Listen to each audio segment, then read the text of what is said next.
I was down bad, now it's mentioned with the palm trees. Choppers to the jet, just me and Ruben, shit beyond me. This is Naya Rodriguez from Philly Live and Uncut. I am here with Astrat, the Leather King. Listen, we're just going to jump right into it. So, how are you, Astrat, on this beautiful evening? I'm good, man. Thank y'all for having me. Absolutely. You know how we were going to do. You know we were going to come through here. We were going to get a little bit of background, and we were going to let the people know exactly what it is that you do. So let's talk about the history behind what you do as the Leather King. So I'm the Leather King. I make handmade, exclusive, one-of-a-kind leather pieces. So the history is I've been sewing since I was 9 years old. So my mother had 2 boutiques. And when I was younger, what caused me to start sewing was I used to like in the summertime when I was a kid, I used to like to have my pants cut off so that, because it was hot.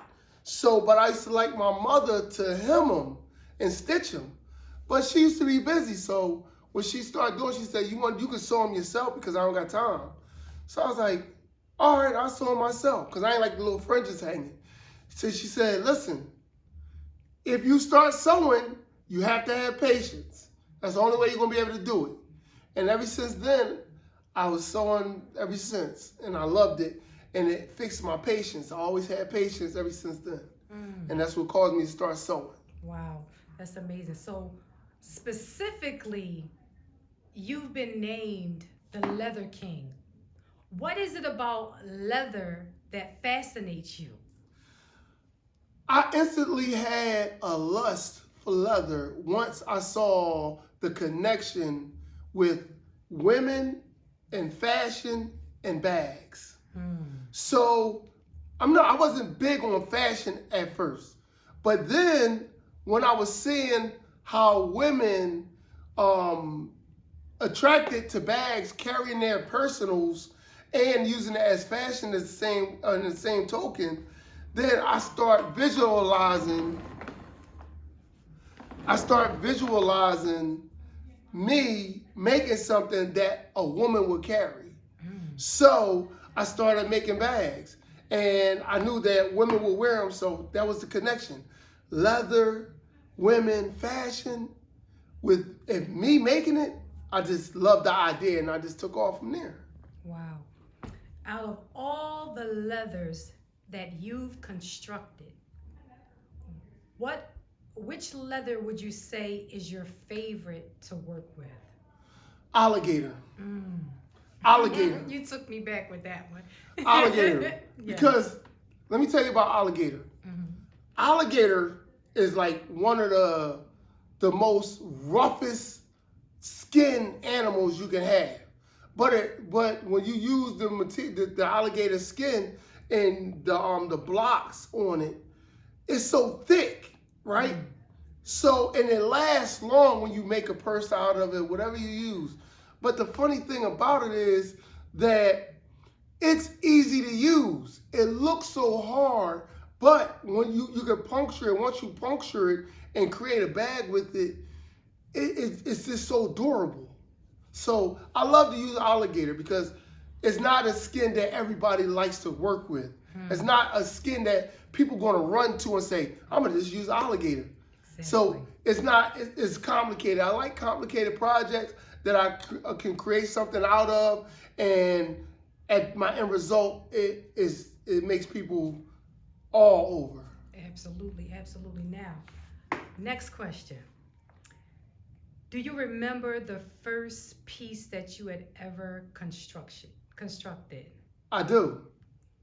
So I started doing leather in 2004, and it was a guy. He was an older guy, and I used to go and watch him in the workshop, watch him construct bags. He would make bags, and he was an older Spanish guy, but he's like one of the harder older guys, so he didn't talk to people a lot, and he didn't deal with people a lot. So I would just watch from a distance and watch him make stuff. Like I said, I've been sewing since I was 9, so I was already inclined for stitching and sewing. So what I would do is After watching him for a while, I approached him. I was like, yo, can you show me how to do that? And he was like, you need a lot of patience for this. Wow. Well, what would you know? I'm good. I have a lot of patience. So he's like, listen, this is my passion. I like to do this. This sets me free. So I'll show you how to make one bag. If after I show you how to make that one bag, you don't mess with me about bags anymore. Gotcha. So he showed me, he gave me some pieces, genuine leather. He showed me how to cut the pieces and how to make the pieces come together. And when I told you I was in awe of this construction of making a bag come together, because I couldn't fathom how you make a bag. Right. And it was a small bag, it was a print, a snake print, and it was a small cover saddle bag with a little turn lock on the front. And as soon as I finished that bag, I couldn't wait to give it to my mother. Oh, wow. So my first bag I gave to my mother. Wow, that is amazing. That right there, that's some real history. The fact that you went to someone, you know, you received the education you needed, the skill that you needed as well, and then the first thing that you do, most people would have taken that bag and tried to sell it immediately. But you brought it back to your mom. That was amazing. What was your mother's reaction when you handed her the bag? Well, my mother's an entrepreneur. Got you. And her first thing is business. Absolutely. And when she got it, she was amazed. She was like, you made this? Wow. She's like, you made this? So and she's a designer as well. Absolutely. So her first thing was she loved the bag. And then her second thing was, let's make some money. That sounds like a real entrepreneur right there. She's still doing it to me today. Yes. She's still doing it. She's still doing it. That is amazing. It really, really is. So let's talk about the first piece you've ever sold. The first piece you sold. How was that feeling for you? Well, me being an entrepreneur, I just grew up selling things. My mother, she used to have us on the corner selling sheets. She would buy sheets from the wholesale company, and then we would be out there selling. So I already had the bug, the entrepreneur bug in me. Gotcha. So my second bag that I made, it was a drawstring. It was brown leather, right? I went and I purchased my own leather, and then I just was doing everything off trial and error. I would see people doing things around me that was in the workshop, and then I started creating my own bags from things I saw in magazines as well.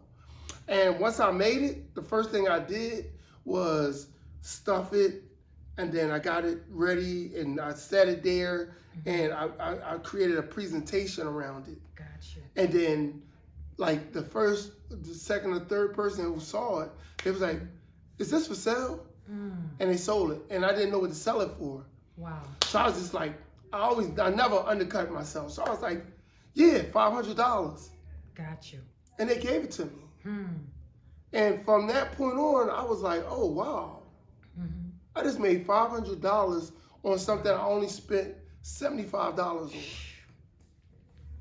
That's profit. That's profit. So tell the people how you go about constructing your bags, because you have more than one method. You don't have to give it all away, but you're not the average. You're not the average designer.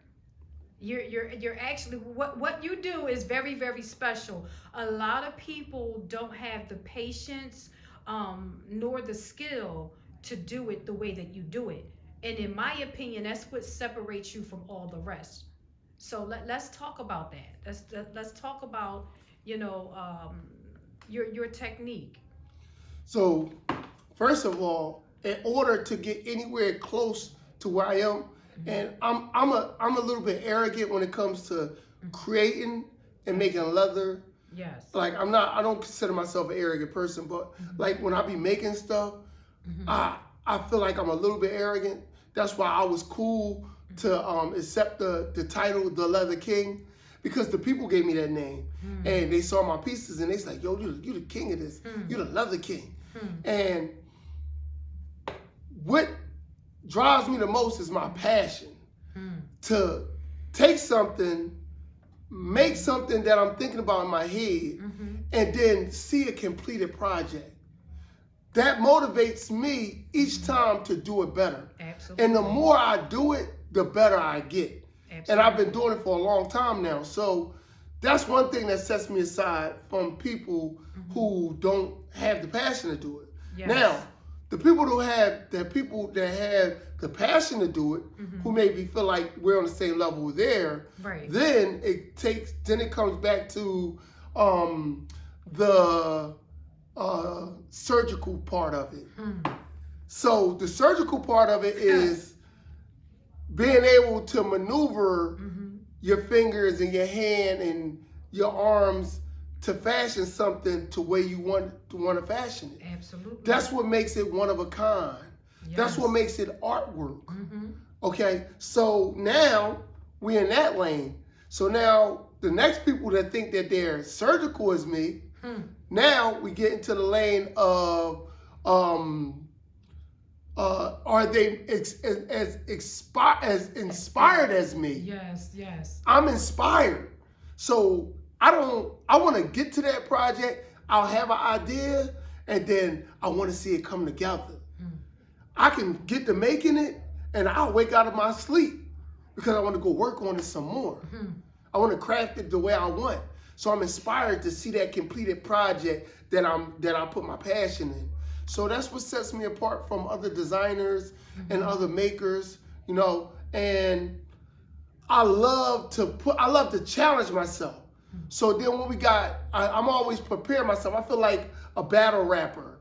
Like I'm always making stuff, tucking it in case I got a battle. That part right there. That part. So I'm thinking we need to now call you the surgical leather king, because you get surgical with the leather. Yeah, okay. I'm ready. I'm just saying. I know you guys can't see me, but I'm looking at a piece right now. We cannot show you this piece, but when I tell you, it's gonna pop out. You'll see it. I'm gonna give you the exclusive. Yeah. I'm gonna give you the exclusive. Yes.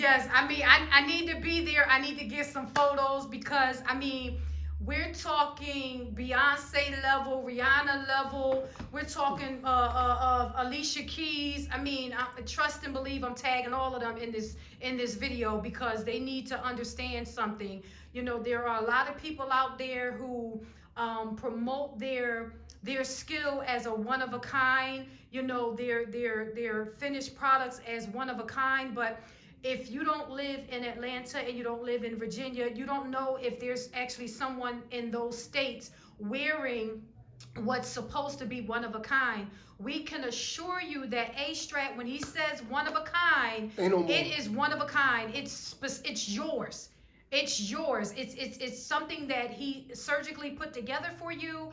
It's catered to you. It is your own piece. Please hear me when I'm telling you, he is surgical with it. I just had to just put that out there real quick. I have another question for you, Astrat. Have you ever constructed a piece and it not come out exactly the way you want it to come out? I do that a lot. Okay. And the good thing about that is it used to frustrate me at first, right? I make something and then it don't come out the way I wanted it to come out. Yes. So I was trying to create a moon, but it looks more like a banana. So I'm like, okay. And then my mother says something to me. She's like, who's gonna know what you want to create but you? And ever since then, I've never created a piece that I didn't mean to create. Absolutely. And you know what? I asked you that question specifically because it goes to show your determination and your drive and the fact that when you set out to do something, you're going to accomplish what you set out to do. Furthermore, if there is something, a specific design that maybe an artist R&B singer or you know, record producer or whomever, maybe looking for a custom piece. When they come to you, they know that they have someone that's going to stay at the drawing board until it's completely done. So they need someone that's going to put in that kind of effort and dedication into a piece. Now, I'm sitting here and I am distracted by this piece behind us. Which one? God, Boston, realest nigga breathing, and you know I'm going top 10.